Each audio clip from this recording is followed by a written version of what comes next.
Hi, everyone, and welcome to today's webinar, Tracking Accuracy, an Essential Step in Your Forecasting Process. My name is Sabina Kadar. I'll be the moderator today. Before we begin, just a few quick notes.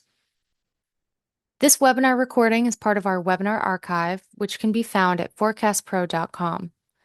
It includes over 35 hours of free forecasting videos, so if you'd like more free forecasting education content, I encourage you to check out some of our other videos in the archive. And we also offer live and online business forecasting workshops in addition to free educational webinars that are hosted throughout the year. So I'll share more details about these events at the end of the webinar. You can stay up to date on our upcoming events by visiting forecastpro.com/events. So now it's my pleasure to introduce Eric Stellwagen to kick off today's webinar. Thank you, Sabina. As the slide says, my name is Eric Stellwagen, and I am a co-founder of Business Forecast Systems. We're the company that develops and markets Forecast Pro. And basically, I've spent my entire professional career in the field of business-oriented forecasting. This is a roadmap of how we're going to spend our time today. And we're going to start off with why track forecast accuracy. And the answer is, if you want to improve something, you need to measure it. So if I want to improve the accuracy in my forecast, first thing I need to do is to understand what the accuracy currently is. In general, I like to think of forecasting and your forecasting process as a continuous improvement process. You have a current process, you have a current way of generating forecasts.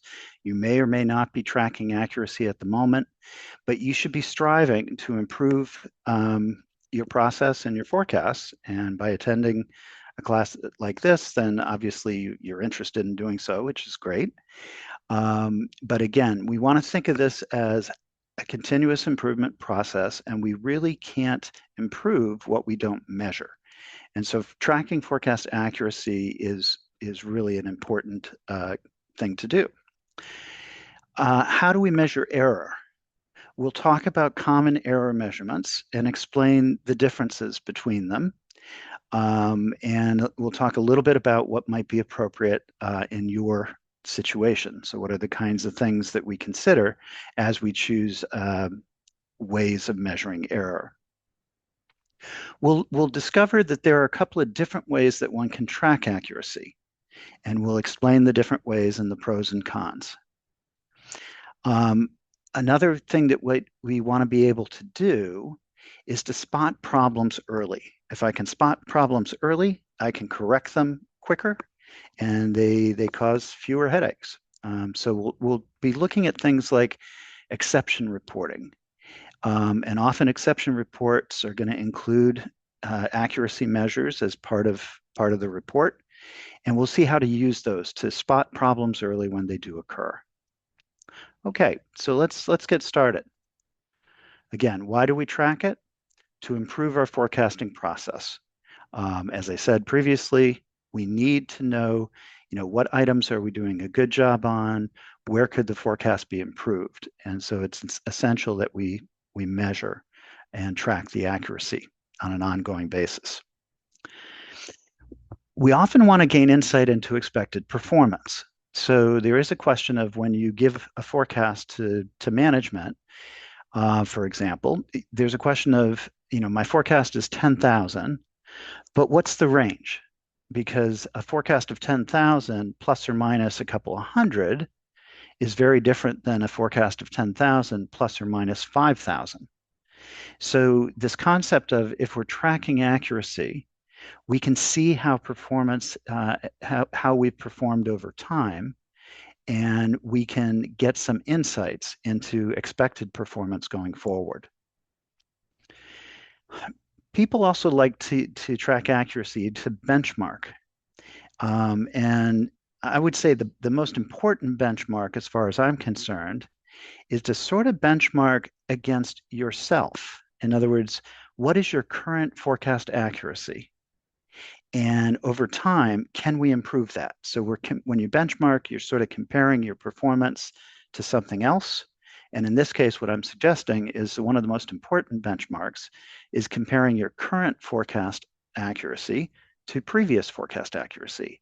Are you moving in the right direction? Are we improving the forecast as we go? There may be other benchmarks available depending on your industry. Sometimes there are published sort of benchmark forecasts, performance measures that might be available, and maybe perhaps you want to understand what those are and how you rating. Another thing that, again, we want to be able to do is to spot problems. If we're tracking forecast accuracy and there's an abrupt change in our accuracy, perhaps for a certain set of items, we're going to see that, we had been doing pretty well, and all of a sudden the accuracy decreased a great deal in our previous forecast cycle. So we need to investigate that. And so if we're tracking accuracy, we'll notice changes in accuracy. And often this allows us to spot problems and address them before they become bigger problems. Okay, so that brings us to how are we going to measure the error? There are different ways to measure error. And there are three sort of basic categories. One is a unit-based measurement. Okay, so here it's sort of like, how many units were we off by? So our forecast was off by 5,000 units. Another is percentage-based. Our forecast was off by 10%. And the third category is a relative-based measurement, comparing our forecast accuracy to a different approach. So, for example, how was our accuracy when using, say, Forecast Pro's expert selection mode versus the demand forecaster's overrides? So I have sort of a baseline forecast that was generated using a statistical approach. And then I have a judgmental forecast where, maybe the salespeople or the demand planners went in and put in an alternative forecast. And I want to look at which one was better. Did the input from, say, demand planning or the sales team actually improve the forecast, or did it make it worse? And we'll talk about that. When you think about these different types, there are some commonly used measurements. And the most common unit-based measurement is something called the mean absolute deviation. But basically, it's just the average error in terms of units. So if I have a MAD, again, of, say, 5,000, it means that on average, I'm off by 5,000 units. If I had a MAD of 20, on average, I'm off by 20 units. So pretty easy to understand. The most common percentage-based measurement is something called the MAPE, and it stands for the mean absolute percent error. But it tells you the average error as a percentage. So on average, we're off by 10%, or on average, we're off by 20%. There are advantages to unit-based measurements, and there are advantages to percent-based measurements. So, for example, if I say, we were off by 20%, then that's meaningful. And I have an understanding of whether that's good or bad based on the fact it's a percentage. If I tell you we were off by 5,000 units, you need to know the context. So, is this something that sells in the hundreds of thousands? So 5,000 is actually a very small error. Or is it something that usually sells, say, 10,000 units, in which case 5,000 unit error would be disastrous, okay? So people like percentage-based measurements because they convey information without having to know the scale of the data. Another example would be like a stock price. If I tell you that I bought a stock and yesterday it went up by 10%, well, you know that 10% is an awfully good one-day gain for a stock. On the other hand, if I tell you that a unit-based measurement, the share price went up by $1, well, that might be terrific. If it was trading at 50 cents and it went up by $1, I just made a whole bunch of money. On the other hand, if it was $100 and it went up by $1, then I went up by 1%. So again, percentages are often used because you can convey information to people who don't know the scale of the data, and that can be useful. The third category is relative-based measurements, and we'll talk more about this later in the webinar. But what we're doing here is to compare our current error with the error from something else. And as I mentioned previously, that could be, for example, our current forecast error versus the forecast error that we had 6 months ago. Are we improving, for example? Okay, for the slides, we've got equations for the MAD and an equation for the MAPE. So if you are interested in understanding how they're calculated, this will be in the slides, which are available to download. But I'm not going to walk through the arithmetic there. I'm going to get back to something I've already started, which is what are the considerations or the differences between the MAD and the MAPE?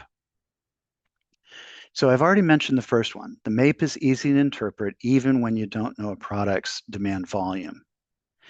The downside of the MAPE, though, is it's very scale sensitive, and it becomes essentially meaningless for low volume data or for data with zero demand points. So if your average demand is very small, the MAPE is not a good statistic to use. Consider you generate a forecast and you forecasted, say, 5 units as your forecast. And the actual comes in and at 1 unit. So I was off by 4 units. So the MAD here would be 4. On the other hand, the MAPE was off by 400%. Okay, that's a very high MAPE. And it's really kind of meaningless for low volume data.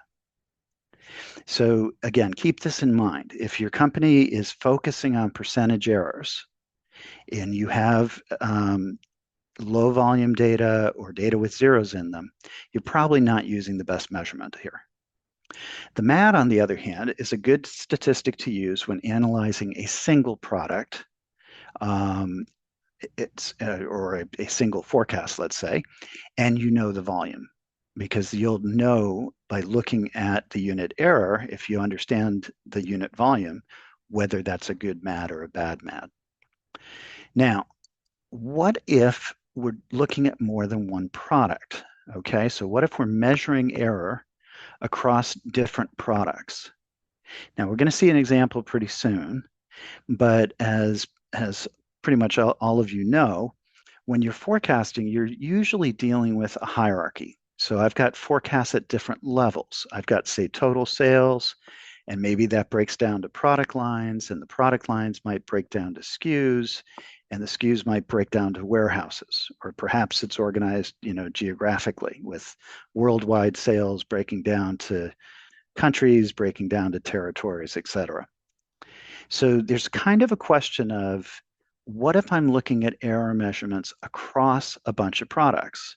So for example, let's say I'm working at a SKU level and I've got 100 SKUs. And I want to understand if I'm doing a good job for these 100 SKUs as a whole. So I'm going to be aggregating these error measurements. Well, I've got to be careful here because things get complicated pretty quickly. If I'm using the MAPE, so that's a percent error, then keep in mind low volume products can dominate the results.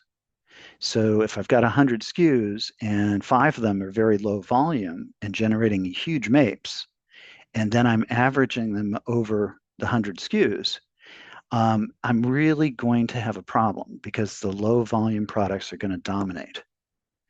Okay. And that's probably not what I want. Now, when aggregating MADs, so I'm looking at unit errors, it's kind of the opposite side of the coin here. Now the high volume products can dominate the results because the higher volume ones are going to tend to have higher MADs. This might be appropriate if all 100 SKUs are sort of equal value. And it would definitely be appropriate if you were looking not at units, but at something like dollars. Okay. But you do need, when using an error measurement across products, you need to think about what's appropriate. And so that leads to this third bullet, which is when aggregating across products, again, some corporations will establish weighted error measurements to properly reflect the various products' relative importance to the corporation. And I gave you an example of that actually when I said you could take your forecasts and convert them to dollars and look at, now if I'm looking at the MAD, it's for those 100 SKUs, how many dollars were we off by? So by converting everything to dollars, you've kind of given it a weighted error measurement, and that could be appropriate. But again, there's no strict right and wrong. What I'm trying to do is to point out some of the issues so that you can navigate through them. There's also many companies will be, categorizing their data. So rather than taking every SKU that we manufacture and looking for overall performance, perhaps I break those down into A, B, C items and operate differently depending on, in terms of error measurements, operate differently depending on whether it's an A item or a B item or a C item. Okay. So again, the bottom line is think it through. Okay, so this brings us to our next topic here, which is how do we actually track accuracy? And what we're going to see is there's a couple of different ways of tracking accuracy. The first one is something that we call within sample. And it's the least important of the ones we're going to talk about. But let me introduce the concept. And I'm going to switch to Forecast Pro here and bring up this example. For those of you who are regulars at our webinar series, you probably recognize the data. For those who this is your first webinar, let me explain what you're looking at. Everything we're going to use in the webinar is real data that comes from clients.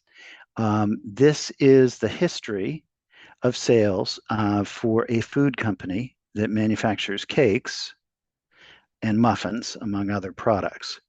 And you sort of see here's the total sales, here's the sales by cakes, here's the sales by muffins.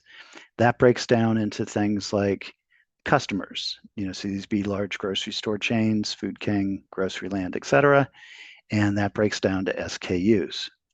Okay, so let's look at this first SKU, and I'm going to generate a forecast for it.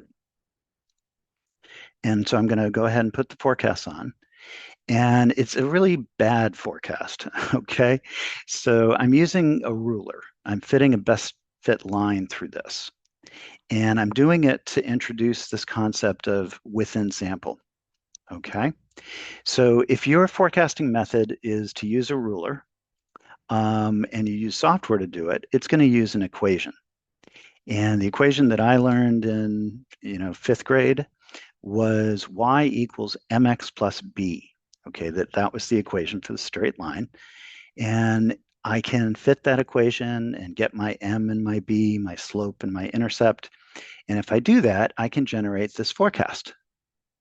Now I can also generate how the line went through the data. Okay, and that's called the fit. So I'm going to turn that on. And now I can see how y equals mx plus b went through the data. Okay, so this concept of fitting is how does the model fit the data? How does it match the data? And I think if you look at this, you'd say, well, this is pretty bad. The data look very seasonal, and we're just not capturing any of that. In terms of measuring the error, I could look at the difference between, say, this first data point, okay? And I could look at the difference between the green line and the red line, and I could measure the error. And I could look at the next one, and the one after that, etc. So I can look at all of these within sample data points, compare the fit line to what the demand was, and I could calculate the error, and I could calculate the MAPE and the MAD, okay? And that would be called a within sample fit. And if I go on to a report here, so I'll open up our forecast report. And if I scroll down, you'll see this section called within sample statistics. And there are a bunch of them. But notice that the MAPE is here and the MAD is here. okay? And these are all sort of how well did the model fit the historic data. This is somewhat useful, but it's not what we're trying to do. Our job as forecasters is not to fit the data, it's to forecast the future. And I'm much more interested in understanding how a model forecasts than how it fits the data. Now let's go, I'm going to close that window and let's think about this. Okay, I look at this and I say, this is not a good model. And probably I want to choose a different model. So Forecast Pro has something called expert selection. It's sort of an automatic forecast. And if I choose expert selection here, which would be the default, so automatically this is the forecast I would get. And you can see it's a much more seasonal model. The fit is improved, and the forecasts are dramatically different than the straight line. Okay. And I could compare these two forecasts. So I'm going to click this compare forecast button. And now I've got the expert selection, and I'm going to compare it to an alternative. And I'm going to go choose a straight line here. And now I've got both of these forecasts here. And I'm going to turn off, I'll leave it. But I've got the expert selection forecast. That's the one sort of in the dark purple. And I've got the straight line forecast here. And I could compare that and look at things like the MAD and the MAPE if I wanted. And what I can see here, probably should have adjusted this a little bit to make it easier to read. Let's actually do that. Here is the model. If I go down to the within sample statistics, the MAD is 3295 for the current model, which is expert selection, and the MAPE is 38%. And for the comparison, which is the straight line, the MAPE is much higher. It's a 79, or really an 80% error, and the MAD is also more than double. So in terms of fitting the data, it's very clear that the expert selection model has outperformed the straight line. And that's not surprising. The data are very seasonal. But again, we've been looking at, first thing we've looked at is the within sample data. And by comparing sort of the two, and in terms of within sample fit, you can get some insights. Let's go back to the slides, okay?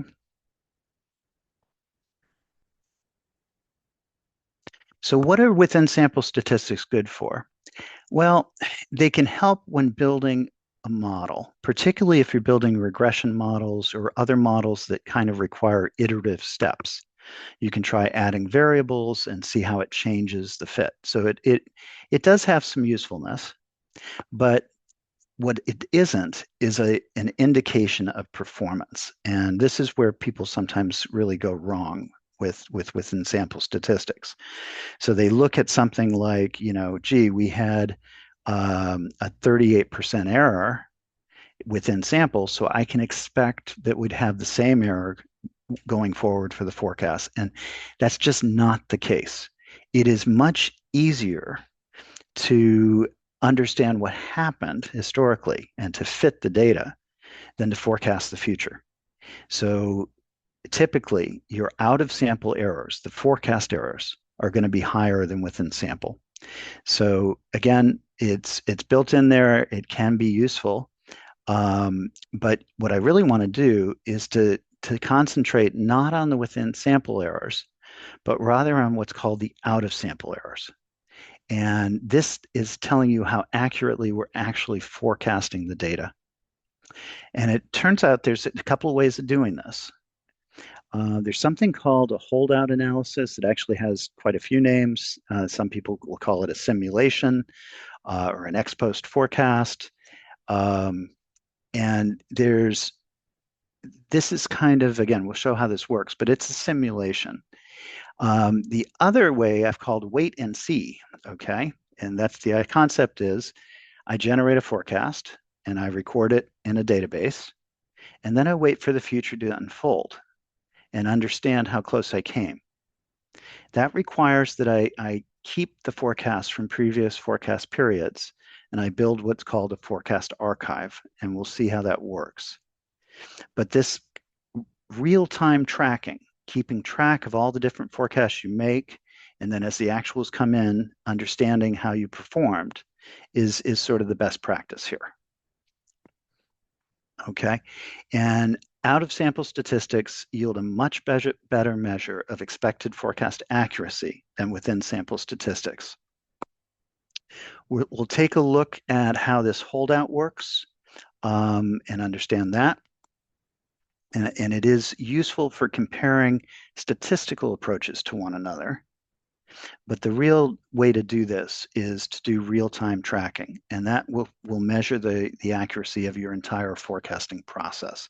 So that's the one we're going to concentrate on more.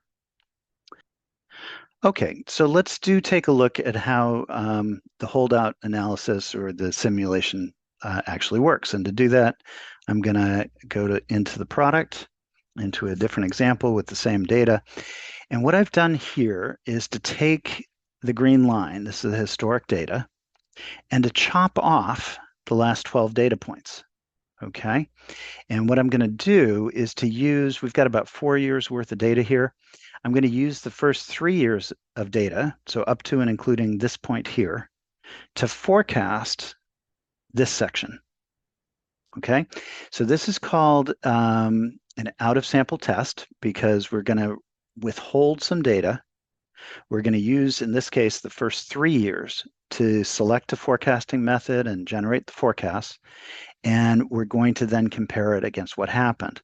So this is sort of like if you'd used Forecast Pro last year, how accurate would the forecast have been? Okay, so that's the concept. I'm going to turn the forecasts on here. And what we can see is for this item, if we used Forecast Pro, we would have undershot by quite a bit. Okay. And I think if you look, you can see in that third year, we had this big lift. And I think it picked that up as growth and did that. And so we've undershot. So we'd be off by quite a bit. We can look to see how much we'd be off by in a moment. If I click on some of the other SKUs, I can now go through and sort of see the kinds of forecasts that are being generated. And they'll vary. But let's go back to this one. Okay, so if I now look at, let's look at a forecast report. I can scroll down, and what I'll find is there's a section in here now called out of sample, in this case, rolling evaluation. But this is what are the MADs and the MAPEs for this out of sample part.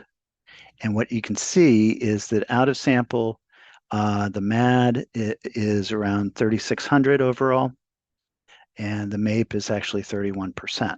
Okay, so we're off by an average of 31%, even though we've been dramatically undershooting there. Some of the others, as we go down, they'll vary. Here's one where we did quite well, etc. But this concept of we're not looking at the fit to the data, we're looking at the performance out of sample because we did not use the last year's worth of data.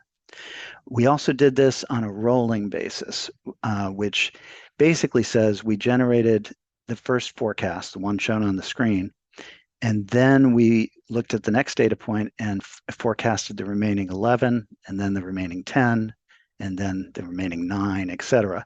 And it's just a rolling forecast. You can read about it in the literature, but it's basically a better way of doing a holdout rather than just doing a static holdout.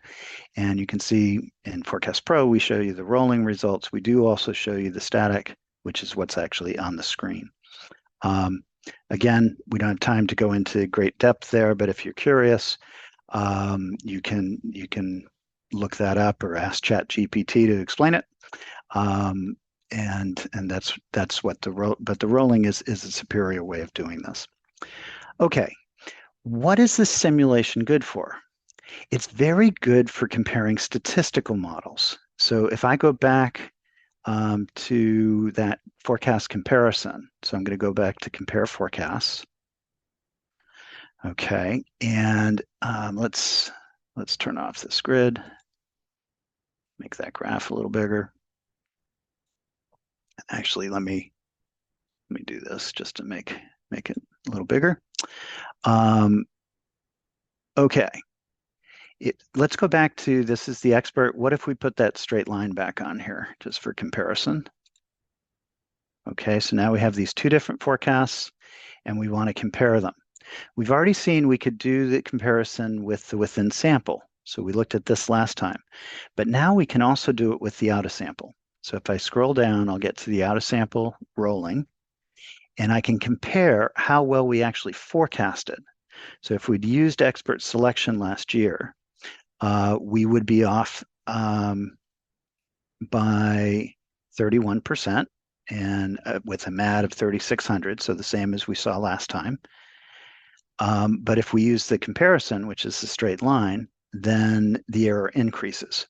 And now out of sample, so these are actual forecasts, we've jumped up to 6,000 or over 6,000 and a 39% error. So in using a holdout sample to understand how different models perform is an excellent use. And that's really why it's in Forecast Pro, is to allow you to do that.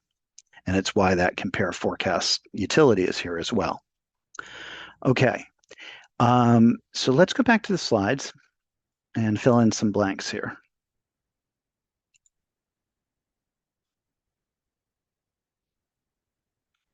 So the holdout analysis allows you to compare different statistical approaches. It does provide insight into expected accuracy because, again, it's a forecast. We're not fitting the history.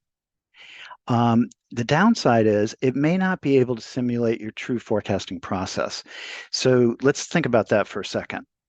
To compare, say, two techniques, expert selection in our example versus a straight line, this works quite well. But if your forecasting process, involves generating a statistical forecast, having people review it and make judgmental changes to it, you're not capturing that with this type of simulation because it's not getting in the judgmental changes, for example, that you might be using in your forecasting process. So again, is it useful? Absolutely. And particularly if we're comparing different forecasting methods, different statistical methods, for example. If you're trying to really understand your overall forecasting process and the error there, you want to use the strongest form of holdout analysis, and that's real-time tracking. So let's turn our attention to that. Okay. So what is real-time tracking? Real-time tracking is tracking the actual forecast process. It allows you to compare different forecasts, say the statistical forecast versus an adjusted forecast or a salesperson's forecast or a customer forecast. It can be used to determine the value add. What I mean by that is, if you have, say, salespeople or demand planners changing the forecast, which is, very commonly companies have that, then the question is, are they changing it for the better? Did they add value? And because we can track both the unadjusted forecast, for example, with an adjusted forecast, we can determine whether that added value or not. Okay. It provides the most accurate insight into expected accuracy. And it's, as I mentioned before, it's really the strongest of all approaches. Okay. So how do we do this? And I'm going to show some slides and then we'll go to the product and see how it works in software. But it requires that you build something called a forecast archive. And the concept is pretty straightforward. Let's say that it involves two things. It involves what we call the origin of the forecast. And the origin of a forecast is the last historic data point that we use to generate a forecast. So let's say that we have data up to and including December of 2024, and we use that data to generate these six forecasts. So I use data, again, up to the origin of December 2024. So my last historic demand period is December 2024. And I forecast January and February and March, April, May, and June. So that's the forecast I generated there. Now, what happens? A month goes by. Now we know the actual value for January. Okay. So now our origin is January of 2025, and we're going to revise our forecast. We're going to make new forecasts based on the fact that we now know January's demand.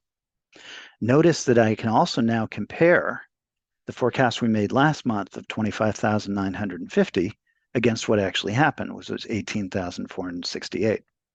So I'm starting to be able to measure accuracy of previous forecasts. If I'm generating a 6-month forecast starting in January, my first forecast will be for February, and then for March, April, May, June, July. Let's say another month goes by. Now I know February's value. So my origin advances to February, and I generate a forecast for March, April, May, June, July, and August. Okay. So I'm building up in a database a record of all my forecasts. And I may be recording more than just one forecast there. Maybe I'm recording, say, the statistical forecast that Forecast Pro output.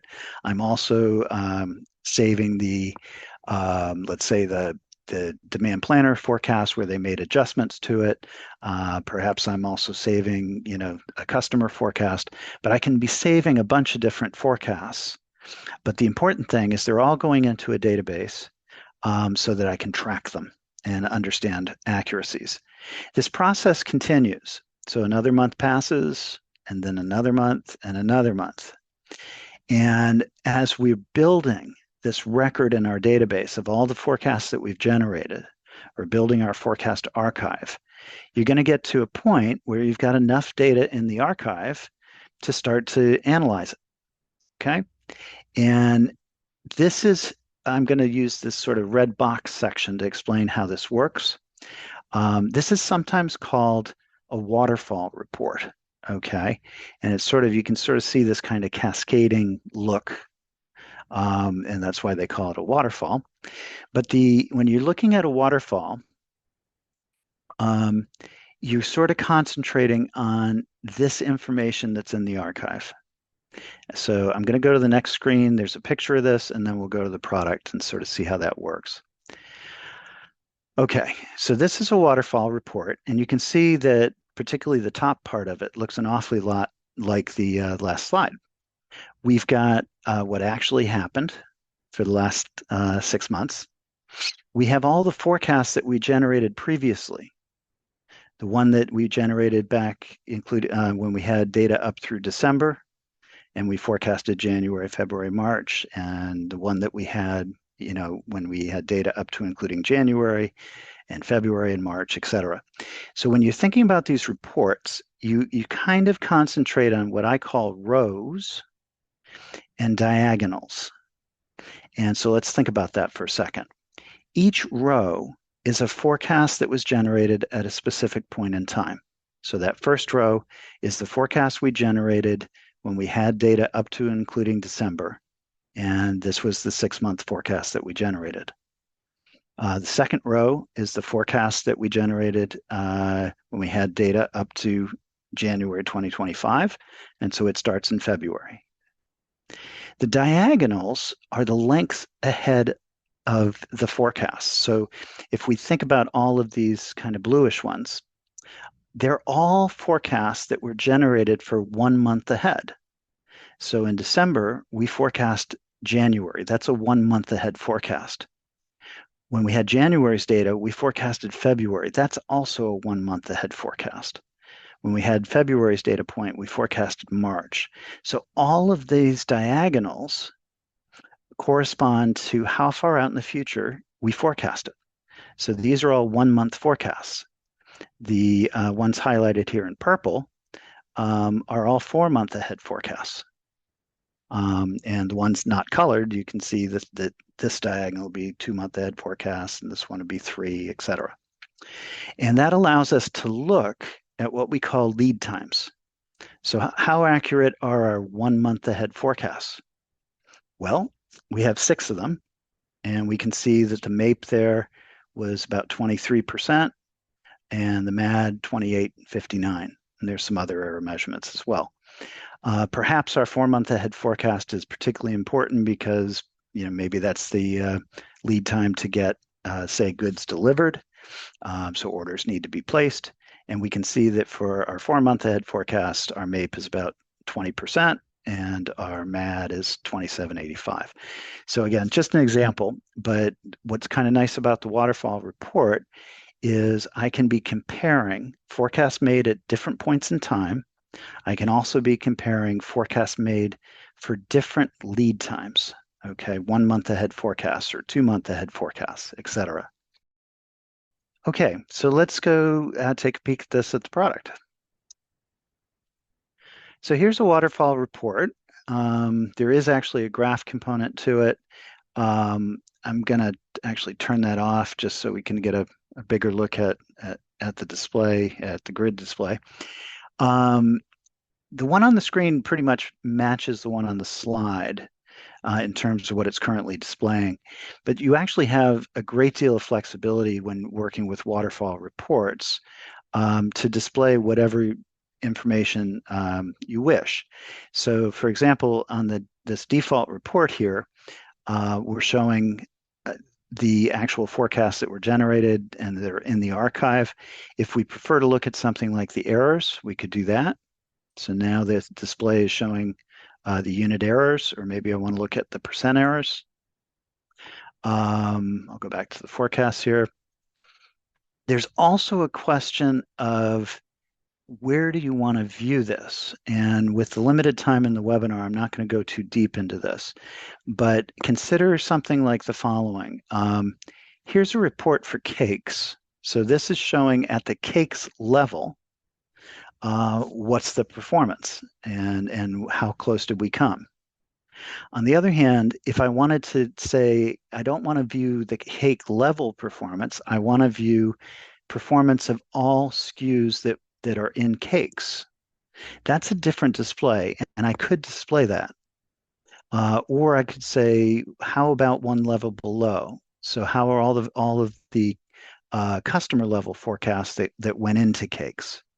So you get into sort of this concept of I can look at any individual selection on the navigator, in other words, a single series, or I can look at what makes up group level forecasts and get a feel for, how accurate am I at the SKU level for cakes? How accurate am I at the SKU level for muffins? So again, we don't have the time to delve too deeply in here, but the bottom line is you need to think through what are you trying to monitor and then set up a display to do just that. Okay, I'm going to pop back to the slides and we're going to talk a little bit about our last form of errors, which is relative absolute errors. And again, I sort of mentioned that we'd be talking about this later in the webinar, and now it's later in the webinar, so we're talking about it. A relative error, as I mentioned before, is comparing your error to something else. And one of the things you can compare it against is what's called the naive model. And that naive model or the random walk model is basically saying, what if you just, rather than generating a statistical forecast, you just set the forecast equal to the last historic value? Okay, so this again is sometimes called a random walk or a naive model, but it's just my forecast is whatever we sold last month. That's my forecast. Okay, there is an equation for it, and it'll be in the slide deck if you want to download that. But it's also this concept of a relative error is something that is an important part of what's called a forecast value added display, sometimes called a stair-step report. This is in Forecast Pro. We don't have time in the webinar to go through it. And it's something that was championed by Michael Gilliland, who he worked for SAS for many years. He is now the editor-in-chief of Foresight, which is the forecasting journal. And he's got some good ideas here. So the concept is you take each step in your forecasting process and you measure the error. and you compare it in terms of did it improve or not? Did each step lead to an improvement, or did it worsen the results? So we start off saying, what if we don't forecast? We just set the forecast to equal the last data point. Well, maybe that generates a 40% error. Okay. And what if we used, say, a statistical forecast? So if you're doing Forecast Pro, what if you used expert selection? Well, that results in a 35% error in this example. And put another way, you improve from the naive forecast. If you look at the forecast value added, how much value did we add by going from a naive to a statistical forecast? The answer is 5%. Now we look at a different forecast, the demand planner who made some overrides, for example. So this is the demand planning forecast. Maybe the overall error is 38%. So when comparing it, it added value versus the naive, but it actually did not add value versus the statistical forecast. So this would be an example where the demand planner went in, made some overrides, and actually made things worse. We call that actually destroying value. So you either add value or you destroy value. And it's important to understand each step in your forecasting process. Are you adding value, which obviously is a good thing, or destroying value, which is obviously a bad thing? The other thing about this is that if you need to set up a feedback loop. So you need to be telling the demand planners, hey, when you're making changes to this set of items, perhaps they're adding value. In other words, say for a certain set of my products, the demand planning overrides seem to be adding value. So what they're bringing to the table is good. But maybe for a different set, they're not. And if that's the case, then you need to give them that feedback as well, not in a threatening way, of course, but just to say, you're making a lot of changes to these low volume SKUs, and they're not really improving anything. In fact, they're not as accurate as not adjusting them. And so you probably only want to really adjust those when you're sure, or something like that. But the concept here is, again, by providing a feedback loop, we can help the demand planners get better at their job by understanding where they're adding value and where they're not. And one of the nice, a key report to do that is this forecast value added report, or a stair-step report. It is built into Forecast Pro. Again, we don't have a whole lot of time to go through an example, but it's something to be aware of. Okay, with that, we're going to move on to the next topic, which is exception reporting. Exception reports are useful for many things. One is to reduce the need for manual review. It's a way of quickly spotting items that need attention. So again, the purpose is to allow you to focus on the items where the human attention is most needed. And let's actually take a peek at how this works. So I'm going to go back to the product, and I'm going to show you an exception report. Okay, so what are we looking at here? It's a pretty dense report. Let me actually add a graph here. Okay, and we've got a report. In this case, we've got a forecast. That's our red line. And we have a previous forecast. So we're kind of comparing the current forecast against the forecast we made last period. So if we look down at the grid for each item, we have what the forecast, what the actual was, that's the history, what the forecast last period was, and how much it was off by, okay, the deviation, and it's also shown as a percent.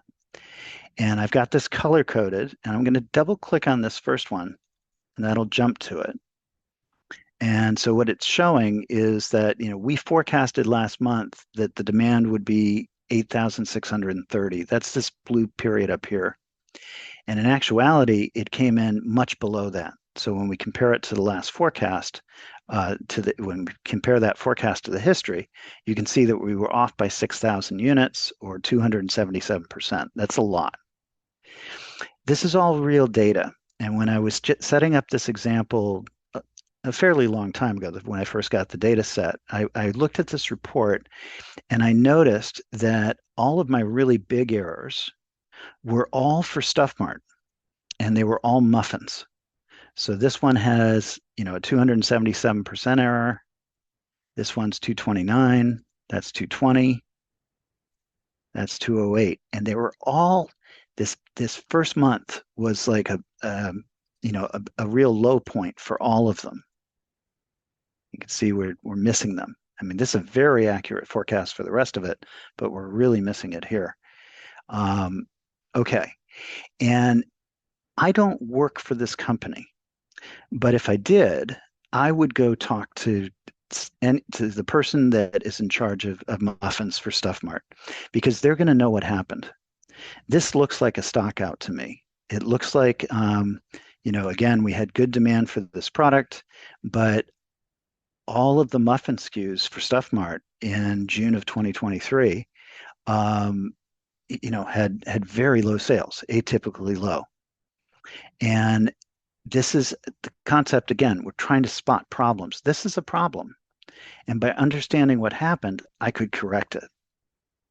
Now, I'm going to look at the second one down because it's particularly egregious. Once again, we have this big drop. Worse yet, the current forecast is a flat line, but I know that muffins are seasonal. So the current forecast is a real problem and is not a good forecast. And again, if I research this a little bit, and let's say I do determine it was a stock out, then maybe I can build a different model that accommodates the stock out.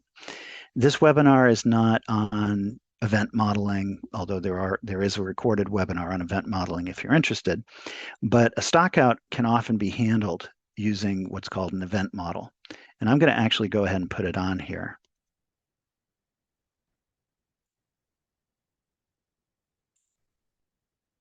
And you can see that this model gives a much better forecast when I accommodate this. Okay, so it's just an example, but I think it's a pretty good one of, why am I looking at this exception report? Because I want to understand where the biggest problems are.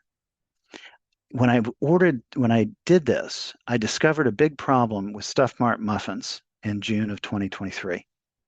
And ideally, I talked to the right people. I understood what it was. Let's say it was a stock out, and I can improve the forecast going forward.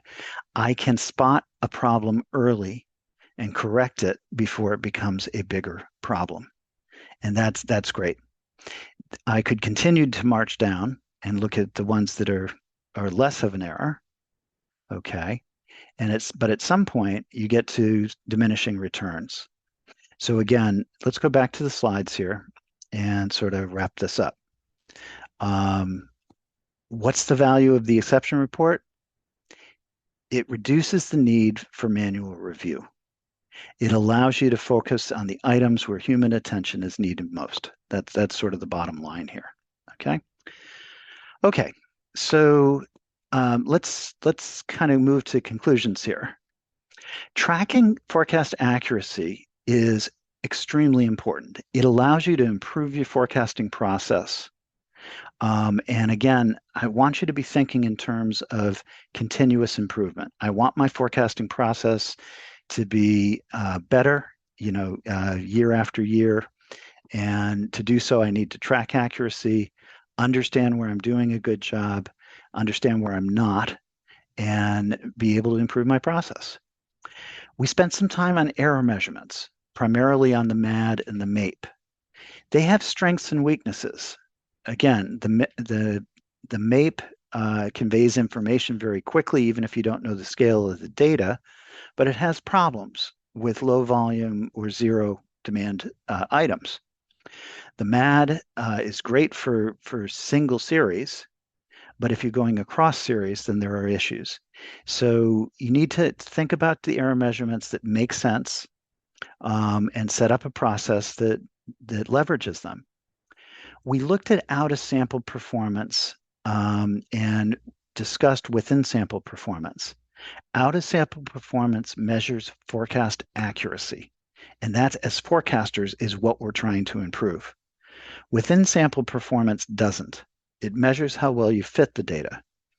It might be useful in model building, but you really want to concentrate on out-of-sample performance. Finally, we looked at exception reports, a very useful tool that helps you focus on the items that need the human attention the most. Okay, some best practices. If you're not tracking forecast accuracy now, you need to take steps to start. Okay, establish a forecast archive and routinely track forecast accuracy. It will improve your forecasting process. Ideally, track every step in your forecasting process. Understand what's adding versus destroying value. Establish a feedback loop. Allow participants who are part of the forecasting process to understand where their actions are adding value and destroying value. And if you do so, what tends to happen is they concentrate on the areas where they add value and they do less in the areas where they don't. But they can't do that without a feedback loop. Monitor for changes in forecast accuracy and take action when necessary. And again, the exception reports are a good way of doing that. Finally, understand the differences among the error measurements and choose appropriate metrics for the task at hand. Okay? Okay. That sort of brings us to the end of the formal part of the webinar. Thank you, Eric. So just a few things I want to make you aware of before we end. First off, you saw Eric use the Forecast Pro software throughout today's presentation. If you're interested in learning more about Forecast Pro, reach out to us. You can email us at sales@forecastpro.com. You can give us a call at 617-484-5050, or you can visit our website, forecastpro.com.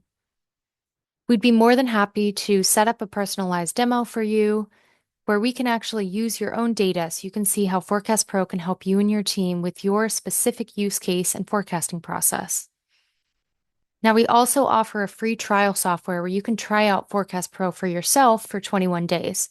There's no commitment or no credit card needed. So if you're interested in scheduling a demo or receiving a free trial, be sure to visit our website, forecastpro.com. And finally, we're here to help you and your team succeed. As I mentioned in the beginning, in addition to Forecast Pro software, we also offer a range of events designed to help you strengthen your forecasting skills. So this session you're watching is part of our educational webinar series. We also host a quarterly Succeeding with Forecast Pro webinar series, which focuses on best practices for using the software. For a deeper dive into forecasting techniques, applications, and methodologies, we also run 3-day business forecasting workshops, and these are available both online and in person throughout the year. So to learn more about upcoming events and stay up to date on our latest offerings, visit forecastpro.com/events. We'd love to have you join us. So thank you so much for watching, and we hope to see you at a future webinar or event.